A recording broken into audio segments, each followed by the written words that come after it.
I'll give my remarks briefly in English, then Dr. Shah will give his remarks, and then I'll give my remarks in Spanish. First, just providing the latest update on the case numbers and fatalities. We have 88 new cases since yesterday in Harris County outside the city of Houston, 2 new fatalities.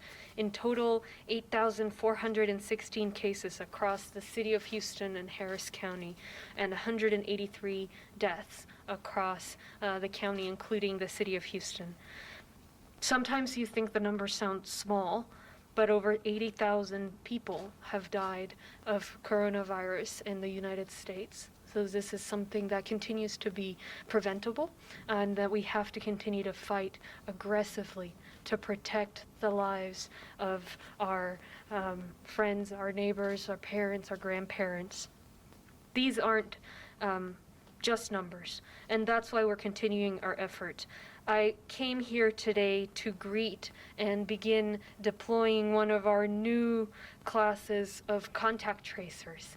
The second the governor announced his reopening plan, within 24 hours, we had a plan for a small army of contact tracers to ensure that reopening wouldn't necessarily mean a spike in cases that overwhelmed our healthcare system. When April 28th, we released our roadmap. We explained we're going to be working on testing, tracing, and treatment. As soon as we announced that initiative, we were floored by the response. Our phones were ringing off the hook, and it was incredible the amount of participation that the community had. They wanted to be part of this. And the residents, so many of them have joined our battle against the virus. Thanks to them, thanks to our public health department, by the end of this week, we will have onboarded and trained and gotten ready to deploy 200 contact tracers plus their supervisors. By the end of next week, we'll have our goal of 300 and their supervisors, and that should be right on time for when we start seeing symptoms and hospitalizations from folks who've been out and about since the governor's reopening started. There were dozens of contact tracers being trained today in this building, and I thank them for their work. These were folks eager and hungry to be part of our effort, excited, had questions, were ready to go. An incredibly diverse group, and an incredibly committed group. The training is done by our epidemiology team here at Harris County Public Health. It consists of tracing methodology, training on HIPAA. The materials that are used are informed by the CDC, by the Association of State and Territorial Health Officials, and experienced contact tracers and epidemiologists supervise each team. The folks who've joined our team look like our community because they are our community. They are neighbors, they're friends, they're former coworkers. We have folks who speak Vietnamese, Spanish, Hindi, Cantonese, Mandarin. Folks who've been laid off recently from the oil and gas industry and have master's degrees. We have some college students. We've got folks from all walks of life who can be part of this effort and help the community neighbor to neighbor. They are us. Contact tracing isn't new. It's a powerful, decades-old public health tool that's been proven to work, that's been used in every outbreak in recent history. It interrupts the spread of the virus by finding those who've come into contact with a positive test and informing them. That way, we prevent others from being infected, from getting sick. But the contact tracers, our contact tracers, do even more than that. They also connect folks with testing, they connect folks with mental health services, with food if needed, with other county services. They'll be ready to support the people they call. Mayor Turner also announced last week that the city will have a comparable program that will be complementary with this one, and together the teams will be even more powerful. I do want to make a brief note on privacy. I want the community to know that in everything we do, we zealously guard private health information, not just because it's the law, and it is, but also because it's the right thing to do. In the opening days of the crisis, you guys will remember folks asking us the specific locations of people who tested positive for the virus, information about whether they were married or not. Folks were demanding specific ages as opposed to age ranges. We never shared any of that, despite pressure. And we continue to keep this private information private. Unfortunately, there's always bad actors, and so I do want to cover what folks should expect briefly. Here's how to confirm that if you get a call, that the call you receive is from Harris County Public Health. We will never ask folks for their social security number, for their bank account, for a PIN number. We will never get involved in custody matters. The contact tracers will not ask about immigration status or share information with ICE. They will never ask for any payment, credit card information, or anything of the sort. And so it is important for folks to watch out if you are asked for any of that information. That is not a contact tracer with Harris County Public Health. Whenever our backs are against the wall, time and time again, the people of this county have come through, and this is no exception. We saw it today, a small army of people, a budding army, and folks ready to deploy. Epidemiologists who've been working night and day since the start of this crisis, literally night and day, to keep our community safe, and who are now continuing with much bigger support systems now that we have enough testing to try and contain. We've been moving heaven and earth to do everything possible to contain the spread of this in light of the state's reopening, which I still believe is a bit too fast. That doesn't mean success is guaranteed. This diverse army of tracers simply cannot keep up if people are out and about as if life were back to normal. If we have contacts that pop up in large numbers every day, that will outstrip our contact tracers' ability to trace. These folks won't be able to keep up, and we won't be successful. And so we continue to need the community's help. If you don't have to go out, don't go out. If you can still work from home, work from home. We've heard from folks who are more productive working from home. You don't need to figure out how to get everybody back in the office just for the sake of it. We need to minimize the spread of this virus if we want to give this reopening any chance of success. The virus is still out there, and we won't know for a few weeks what the result of this opening was or whether we were able to keep up with our contact tracers. A month and a half ago, I made the pledge that human life would be my #1 priority and that I would err on the side of action. We're doing this in that spirit, to try and make the reopening work, to do everything possible to ensure that it works. But we can't guarantee that if the community doesn't work alongside us, minimizing contacts, continuing to do their part. Life is not back to normal. And if folks want this to succeed, we need them to treat it with the seriousness it deserves. In the meantime, we will continue working to get these folks deployed, trained, and working as efficiently as possible. And you can be sure these are folks who love their community, who are ready to go, who are committed, are excited, are hungry to get to work, and are ready to do what's right for this community. So I'll leave it there. Dr. Shah will go over the details of what contact tracing looks like, what to expect, and then I'll repeat my remarks in Spanish. Thank you, Dr. Shah.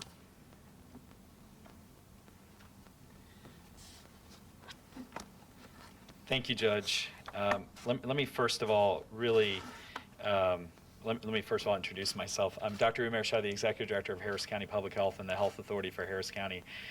Let me secondly thank Judge Hidalgo, and I really can't say enough about how the judge has really looked at the importance of epidemiology, disease surveillance, and contact tracing in addition to all the other moving pieces that are around this pandemic in our community, with just the way, Judge, that you have really said, contact tracing is that tool that we have in our toolkit. We don't have a lot of tools when we don't have a vaccine, when we don't have a medication, and we have to really rely on what public health can do and certainly what our community can do. So I think you've underscored that. So I really wanted to thank you for that, and thank you for that appreciation of our department. This is about a team, ultimately. This is about our public health team that has really done a fantastic job, and I really want to give credit where credit is really deserved, which is in two places: county government, county leadership, county operations, county public health, and also with our community. And this is really ultimately the way that we have been successful thus far, and the way that we're going to continue to be successful in the interest of our community, is that we have to work together. And so the judge has really described a lot of things around contact tracing. I'm going to provide some additional context, and we really together recognize that contact tracing is not the end of everything, it's actually the beginning. What contact tracing allows us to do is, when you have a person who tests positive, that person has been exposing potentially other people in the community, and our job then from a contact tracer perspective is to determine who those other individuals are, to make contact with them, and ultimately to describe the risk to them. And when you describe the risk to an individual, there are many ways that that individual can react, and we are hopeful that we can get as much information out to our community, so if you get a call from a contact tracer, you're not scared about it, you're not overly anxious about it, but really what you do is you provide as much information as you can. The judge is absolutely right. We're not interested in social security numbers and bank account information, any of all immigration status, none of that. We are interested in protecting our community and the public health aspect of this.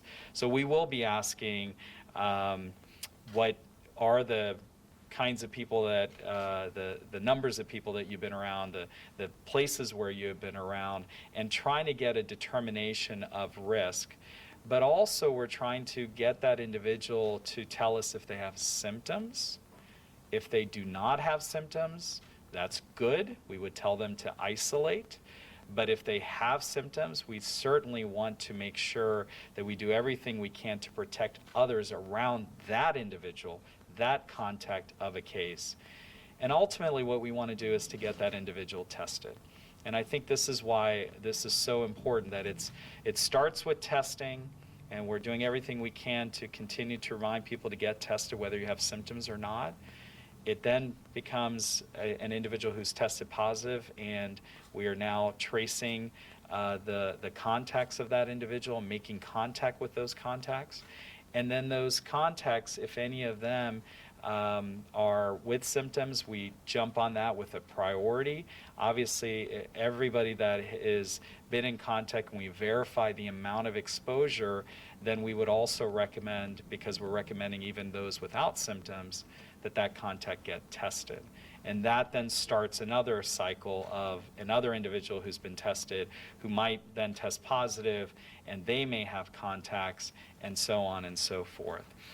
Contact tracing is not a new term for public health. This is a public health strategy that we've used over the decades, globally, domestically, and tuberculosis, and cholera, and all sorts of infectious diseases. But it is being used in a more nuanced, unique way with COVID-19, and the judge has highlighted this. We know that in many of those other cases, we have tools for us. We have vaccines, or we have medications, we have treatments. Here we do not.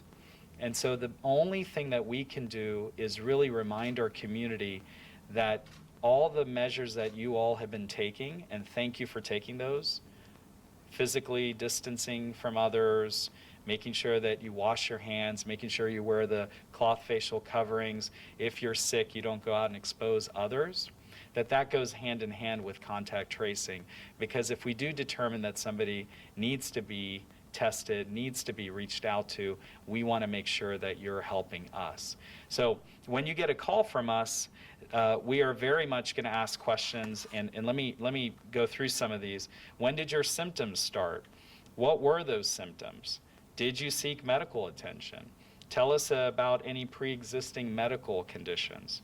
Did you isolate at home in your own room? Remember, we're trying to understand if they may have exposed others in their own home or outside. Have you traveled anywhere? What were the dates of that travel?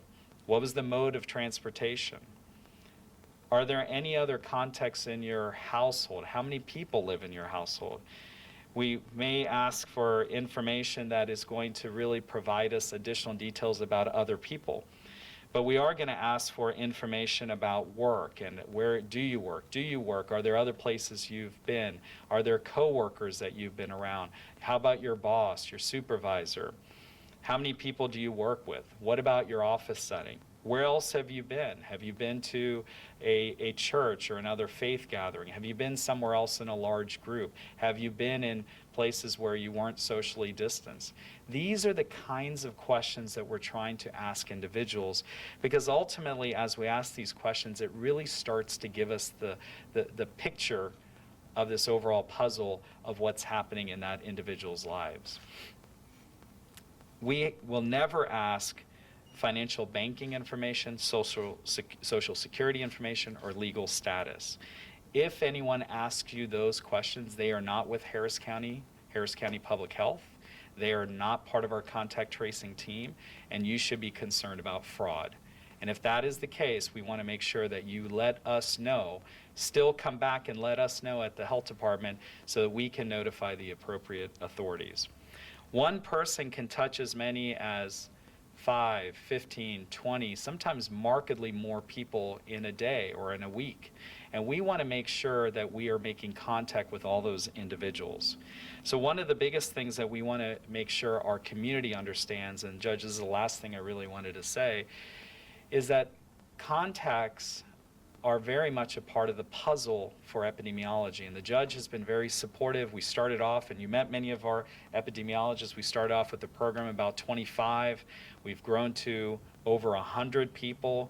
Now with this mini army of additional folks, these additional workforce, these disease detectives that are coming as part of our team, we're going to have well over 400 people that are part of that entire system of epidemiology. So if you get that call, please do everything you can to answer the call. We're only going to be as successful as our community answering the call. If you get a call and somebody says, I'm with Harris County Public Health, and I am calling you because you may have been exposed to someone who tested positive for COVID-19, please don't hang up the phone. Please continue the conversation. Please be nice to our contact tracers. They're going to be as nice as they can be, and we also ask our community to be nice back, and try to give as much information as you can to help them do their job. And ultimately, if you are concerned that you want to keep track of the people that you have been around, please do that, because that'll help, because none of us know if we're going to test positive tomorrow or the next day, and so it's helpful for us to know who we've been around. And with that, I just want to thank Judge Hidalgo again. I want to thank our county departments, everybody that's been working with us. I want to thank our regional partners that have done just such a fantastic job. And ultimately, I want to thank our team, the Harris County Public Health team. They make us proud every single day for everything they do and all the behind-the-scenes work that they do in order to continue to protect our community. Judge. Thank you so much, Dr. Shah. I'm going to repeat the remarks in Spanish, and then we'll take questions. Empezando primero por la última información acerca de los casos. Desde el día de ayer tenemos 88 casos nuevos en el condado Harris, fuera de la ciudad de Houston, 2 muertes adicionales. En total ya van 8,416 casos, incluyendo la ciudad de Houston en todo el condado, y 183 muertes. Nacionalmente han fallecido más de 80,000 personas por el virus.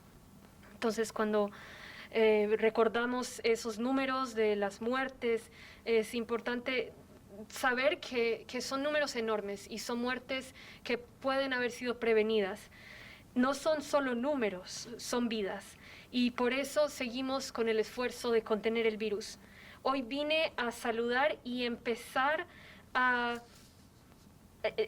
trabajar con un ejército de rastreadores que estamos construyendo para contener el virus. Desde el momento que el gobernador anunció su plan de reapertura, a las 24 horas nosotros anunciamos nuestro plan de este pequeño ejército de rastreadores para asegurarnos que esa reapertura no resultaría inmediatamente en un incremento de casos que superaría la capacidad de nuestro sistema de salud.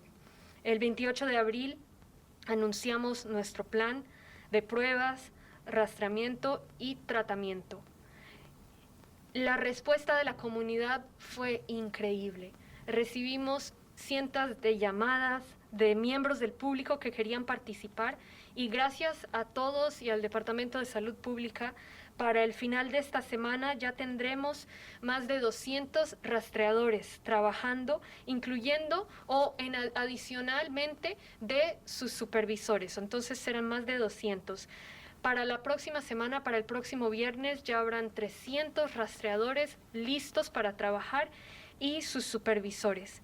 Eso nos pone a tiempo para cuando las personas que han estado saliendo desde que el gobernador reabrió parte de la economía y que estas personas desarrollen síntomas o se presenten en los hospitales, estará listo nuestro ejército de rastreadores para contactarlos y entender con quién han estado en contacto y a quién más han podido contagiar. Hoy estamos entrenando un par de docenas de rastreadores, vine a agradecerles y fue increíble verlos, personas muy diversas, completamente comprometidas con su condado, con su comunidad, con preguntas increíbles, participando en el entrenamiento, en la clase. El entrenamiento se lleva a cabo bajo al equipo de epidemiólogos del condado Harris, de nuestro departamento de salud. Incluye metodología del gobierno federal, de los Centros para Control de Enfermedades, el CDC, y todos son basados en las leyes de privacidad de HIPAA. Se les da entrenamiento acerca del HIPAA. Personas con alta experiencia, rastreadores y epidemiólogos con gran cantidad de experiencia, supervisan cada grupo de rastreadores. Las personas que se han unido a nuestro equipo se ven y reflejan a la comunidad. Son nuestra comunidad, son nuestros vecinos, nuestros amigos, personas con quienes solíamos trabajar. Hablan español, vietnamita, mandarín, muchos idiomas que se hablan en esta comunidad.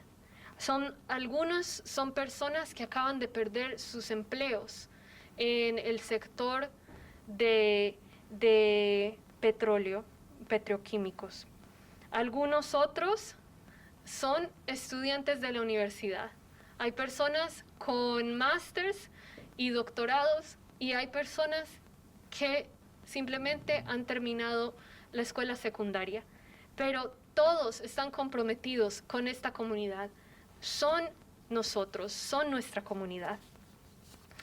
El rastreamiento de contactos no es algo nuevo, es una herramienta poderosa que se ha utilizado por décadas en contener infecciones y enfermedades contagiosas. Interrumpe la contaminación del virus al encontrar las personas que han tenido contacto con alguien que haya resultado positivo. De esa manera informan a los contactos de aquellas personas que tengan el virus y previenen que la demás gente se enferme, previenen que el contacto contagie a más personas. Pero nuestros rastreadores hacen aún más. Al contactarlo, le informarán que ha estado en contacto con una persona que ha salido positiva. También podrán ofrecer ayuda de salud mental, comida si es necesario y conectarlo con otros servicios del condado. El alcalde Turner también anunció la semana pasada que la ciudad tendrá un esfuerzo parecido y juntos nuestros esfuerzos son increíblemente poderosos. Sí quiero hablar un poco acerca de la privacidad. Toda la información que colectamos es privada. En todo lo que hacemos, guardamos con mucho cuidado la información personal y de identificación de cada individuo. Recordarán al principio de esta crisis, muchos miembros de la comunidad nos estaban poniendo presión de que reveláramos más identificación, más información acerca de las personas que salían positivas. Querían saber específicamente dónde vivían, querían saber si estaban casados o no, cuál era su edad. Nunca revelamos eso, simplemente damos un rango de 10 años en cuanto a la edad, si era hombre o mujer y no más, un cuadrante del condado. Desde el principio, y hemos estado guardando con mucho cuidado la información personal de cada persona que contactamos, no solo porque es la ley, sino también porque es lo correcto. Seguiremos haciendo eso. Desafortunadamente, sí hay personas que buscan tomar ventaja. Entonces, quiero dejar muy claro cómo saber que quien lo contacta no es miembro del Departamento de Salud Pública. Nuestro Departamento de Salud, nuestros rastreadores jamás le pedirán su número de seguro social, su cuenta bancaria, ni ninguna información de pago. No le pedirán su información de tarjetas de crédito, no le pedirán jamás que pague absolutamente nada. Nunca le preguntarán si es ciudadano americano o no, si es residente. No habrá ninguna pregunta acerca del estatus migratorio. No le pedirá ninguna información bancaria. Entonces, si le llama a alguien pidiendo cualquier información como esa información bancaria, pidiendo un pago, pidiendo información de estatus migratorio, esa persona no está afiliada con nuestro Departamento de Salud Pública. Lo que sí les preguntarán, y esto lo cubre un poco el doctor Shah, les preguntarán si tienen síntomas, los guiarán a dónde pueden hacerse la prueba del coronavirus, les dirán, lo estoy llamando porque ha tenido contacto con una persona que ha salido positiva del virus. También les preguntarán a dónde ha ido usted, tiene contactos con mucha gente, dónde trabaja, cuántas personas está en contacto. Con eso sabremos, especialmente si usted tiene síntomas, si está en contacto con mucha gente, podremos ir a informar a esas personas que es probable que ellos también tengan el virus y de esa manera contener el virus en esta comunidad. Siempre que nos vemos en momentos difíciles, esta comunidad trabaja y sale adelante. Y esta no es una excepción. Hemos visto una respuesta increíble, el deseo de participar de estos miembros de la comunidad que se han unido a nuestro equipo para ser rastreadores. Estamos haciendo todo lo posible para contener el contagio de este virus, dada la reapertura que ha ordenado el gobernador. Yo sigo pensando que ese horario de reapertura es demasiado rápido. Seguiremos haciendo todo lo posible porque sea un éxito, pero no significa que el éxito esté garantizado. Este pequeño ejército de rastreadores no van a poder sostener los casos, contener los casos, si las personas regresan a la vida como si fuera un día normal. Si empezamos a ver muchos contactos día tras día, simplemente van a haber demasiados casos nuevos para que todos estos rastreadores puedan investigar cada uno de ellos. Tenemos muchos rastreadores, el número se ha analizado con base a expertos, a académicos, pero necesitamos de la comunidad. Si no es necesario que usted salga, por favor no salga. Si puede trabajar de la casa, trabaje de la casa.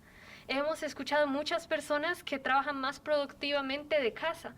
No es necesario en este momento ver a ver cómo regresan a todos a la oficina solo porque sí.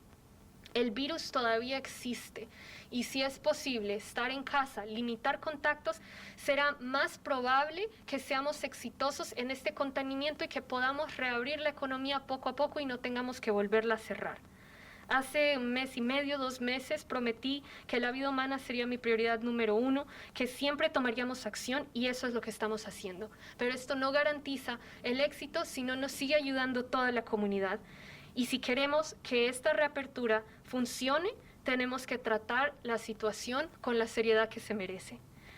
a medida que pasa el tiempo, seguiremos trabajando nosotros todos los días, día y noche, con epidemiólogos, con los rastreadores, para seguir desarrollando este equipo, estar listo para lanzarlos a acción y trabajar para contener el virus y salir adelante de este reto.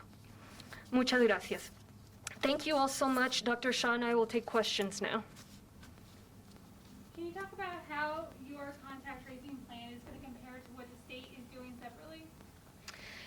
Yes, so the contact tracing is a tool that is decades old, as I mentioned. So in many ways, everyone who's leading this effort follows the same principles. We're of course coordinating with the state. We're even coordinating with some universities, private businesses who want to support and develop their own contact tracers. So giving them some guidance as to we're all working off of the same principles. We're still waiting to see what exactly the state government will be able to send Harris County in terms of contact tracing resources. We need as many as we can get our hands off, or get our hands on.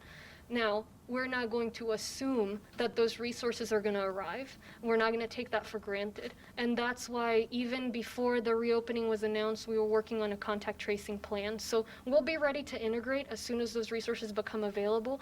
And in the meantime, we're all working off of the same assumptions, and we're working with our partners locally so that we can plug in not just with the city, but also with other organizations that are supplementing the work that we're all doing.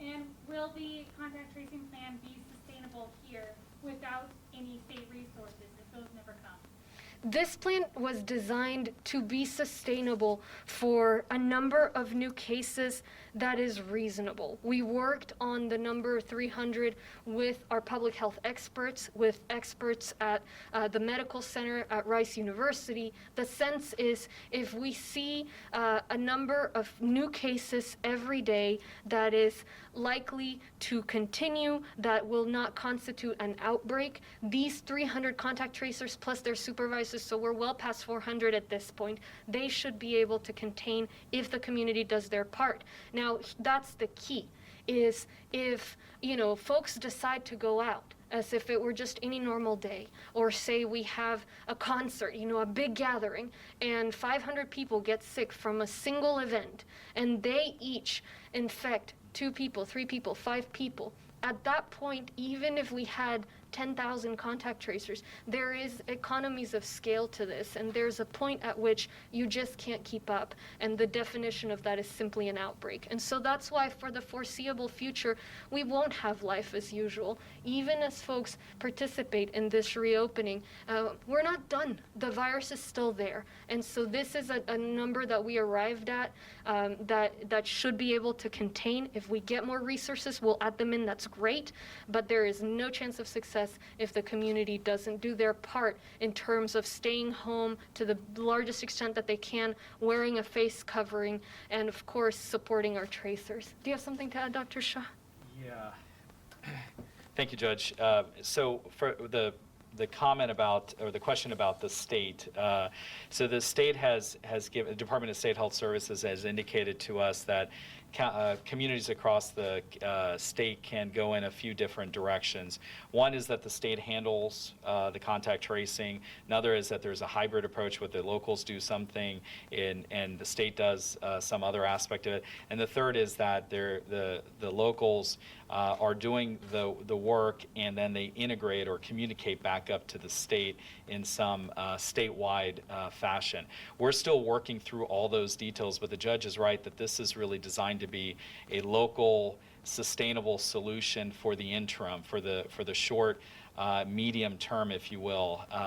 The way our assumption was that we had put together was that this would be enough individuals, contact tracers, who could handle about 180 cases a day, which would translate into about 3,600 contacts a day, which would get you to about 20,000 cases, contacts a week.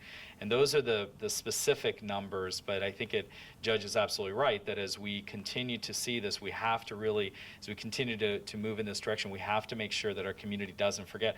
Just because Harris County or the state or the city or the region has contact tracers, I can go out and be around everybody else in the same way as before this pandemic started, that's going to overwhelm the system, and we certainly can't see that. Judge, the only other thing I wanted to add, which I forgot to, is that we want to make sure that everybody remembers to get tested through readyharris.org, readyharris.org, as well as 832-927-7575, 832-927-7575. We just ask our media partners to be able to get that information out as well.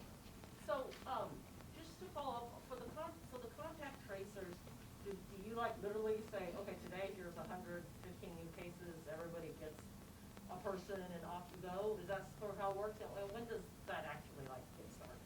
Yeah, so contact tracers we've had, right, even for other diseases. At the start of this, we wanted to contain through contact tracing, like some places like South Korea did. We simply didn't have enough testing for that. We were waiting a week for a test result to come back. Days for us to simply know that the sample was being processed. We had tests daily in the hundreds or in the dozens, and so it's impossible to do contact tracing without testing. Now we have enough testing to sustain the amount of contact tracing we're doing, and that's the other limiting factor. You know, in a perfect world, we'd be able to test everybody, or at minimum, test every frontline professional, each doctor and nurse, each law enforcement, perhaps restaurant workers on a rotation. We don't have enough testing for that, and that's an issue nationally. And so what we've done is, so far, the contact tracers that were there and the epidemiologists that were there have been focused on places where folks come in close contact with one another, nursing homes, other what we call congregate care facilities. Right now, as these folks are trained, we trained these guys today, they're ready to go probably by Friday, if not Monday. And so they're going to be roped in as we begin ramping up. They're starting with nursing homes. They're starting with the tests that you know, if somebody came positive and this person is at work and they're in touch with a bunch of people, we're going to prioritize them over the person that, you know, stays home all day. And then as we have more and more folks onboarded, approaching the end of next week, we should be able, ideally, to cover all the cases. That is the goal. And that's where, you know, if everybody decides to just go back to life as usual, this is a county of 5 million people, and it would be just physically and mathematically impossible for us to keep up. Did I miss something, Dr. Shah? No, you didn't miss anything. Just to add that what we have is these teams are designed for a number of contact tracers that are reporting up through a contact tracing lead, and they have essentially, we're calling them pods. They're individuals who are part of a team that are then making contact, you know, with folks in the community. But I think the key message to what you asked is that, you know, one day you might get 250 lab reports of individuals that are positive. Well, that's exceeded the capacity for that day. The next day you might only get 70. So you may be picking up from the load from the previous day. So you're always prioritizing those that the judge, as she mentioned, the congregate settings, or those in high-risk groups, or those that we are worried about high-risk complications, seniors, and obviously those with underlying health conditions. Those are where we're really focusing, but we're hoping that it levels out a bit so that you can catch up from the previous day if for some reason you have a spike, which we hope we don't. And then obviously the next day you can continue to follow up. And this has been what we've been doing throughout. It's just that now we have a force multiplier in ways that we just did not have before. Are they getting paid through the CARES funding, Judge? Or? Yeah, so there's a... Let me just say this, and then I'm going to, is that I do want to remind the community that contact tracing is free to the community. I don't want anybody to think I'm going to get a phone call from a Harris County public health employee. I'm going to then get a bill a week later to say contact tracing, you know, here's your chart. That's not going to happen. So we want to make sure that that's also put out there. Judge. Yeah, thanks. No, so this is, you know, obviously an investment in people, not just in the sense that we're containing the spread of the virus in the community, but also the folks who are now working as contact tracers. A lot of these folks are folks who just lost their job, and now they're helping our public health response. There is a provision, a section of the CARES Act that is devoted specifically to contact tracing, and so we'll be able to cover this through that. Which is great news for us. Of course, we're working on keeping costs low, but that's what we're going to be paying for it with. And can you just talk a little bit about, I believe that your capacity for testing is at like capacity, right? And are you concerned as you were trying to get people to encourage people to get testing, people are just like, I'm going to get a cocktail, maybe I don't need to go get tested, I don't need to answer the phone call from the health person because, you know, Starbucks is back open. Like, are you guys concerned about that, or they're getting a different message from the governor, things on that effect? Yeah, testing, first we had, and starting out, we needed a lot more tests, didn't have them. Then finally we got them, but at the same time, folks were able to start staying home. That brought our admissions rates down. Remember, we look at cases, we're really looking at the admissions at the hospitals. What we're hoping now, right now we're doing about 1,600 tests. We have a capacity for 1,600 tests a day. Plus, we're continually trying to figure out, just burning up the phone lines to get more tests, so we can get more tests, particularly into nursing homes. Of course, this was before the governor announced his efforts, so we're figuring out how that plays out. But the tests that we have right now that are not being used are crucial and necessary for this tracing effort, because all of a sudden we can be more strategic with who gets tested. Still, we have more mobile sites to make testing more accessible than ever. We'll go to people's homes if they can't get to testing. But now we're going to be able to be targeted, call and say, hey, you were in touch with somebody who has COVID, and so you ought to get a test. And so that way we're not casting a giant net saying, hey, get tested if you think you may have come into contact with someone. We're able to really map out and say, okay, you really need to get tested. And so that doesn't preclude anybody else who wants to get tested from getting tested, but it does help us be strategic. And so it's two-pronged. On the one hand, we continue to need the community to help, to do their part to get tested, particularly if they have symptoms, particularly if they think they may have come into contact with someone who has COVID. We need you to get tested. It continues to be free. We still are not asking for any kind of immigration status or anything like that. But on the other hand, to the extent that folks participate with our contact tracing effort, and we have every indication that folks will do their part as they always have, then we'll be able to contain and truly trace and track the virus and use tests as a tool alongside contact tracing to be very strategic and very smart about where we deploy it. And that's the other issue, is if we have too many cases a day that overwhelms the testing capacity, there we're stuck again. And so that's why, we need folks to test. The good news is, of course, we're not the only ones doing testing. A lot of the private labs have testing, so folks who do have insurance, who can, they can get tested also at the hospitals, at the private labs, and we continue to try and find new opportunities for testing. Earlier you were talking about that you're hoping that the state will come through with some resources. What are those resources? Can you summarize that? We always need more testing, so that that continues to be an ask. To the extent that they have support for contact tracers, we can always use it. Where I don't want to give any sense of false hope is to say, if we get thousands of contact tracers, suddenly we'll all be able to go back to usual. Nobody needs to wear a face covering, and we can all go back to the club and to the concert. And you can't. There's just. We are an enormous county. We're larger than some countries. We're larger than most states. And so if we have folks infect one another at such a huge rate, we simply wouldn't be able to keep up. So we do need more resources. We'll absorb them to the extent that we can. The 300 number we arrived at, what made sense between tests and tracing, we believe this is a number that could possibly succeed if folks do their part. I'm still concerned the reopening is too fast, and it may be giving folks a false sense of safety that may make our work difficult and perhaps impossible. But certainly there is a chance of success, and we're going to do everything we can to maximize that chance of success.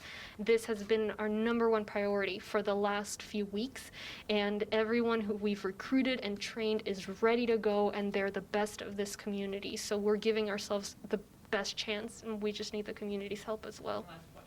And are any of the tracers that you've recruited, are any of them volunteers, and so how many? Dr. Shaw, did we end up using the volunteers? Yeah, thanks for that question. So it's a combination of paid.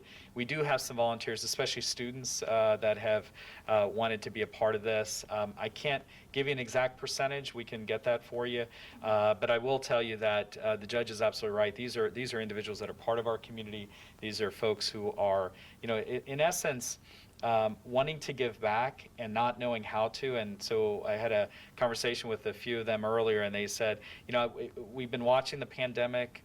We know that something is happening. We want to give back, but we didn't know how. This is an opportunity to give back. And so that's obviously, that touches your heart. And you want to make sure that we continue to do what we can to support them. And I do think that it's really critical that we say that a judge has made this clear. I've said it. You can't trace without a case. We've got to make sure people are testing and getting tested, and that is really going to help drive this next phase of what we're doing. And we want to make sure that we do that as best we can, but also working with our partners. Obviously, the judge has been very frank with this, that we've got to keep this as being the focus of this response, contact tracing, but also the testing, and also making sure that we're working with our partners. Judge? Thank you guys so much. Yeah, appreciate it. Thank you, Dr. Shaw.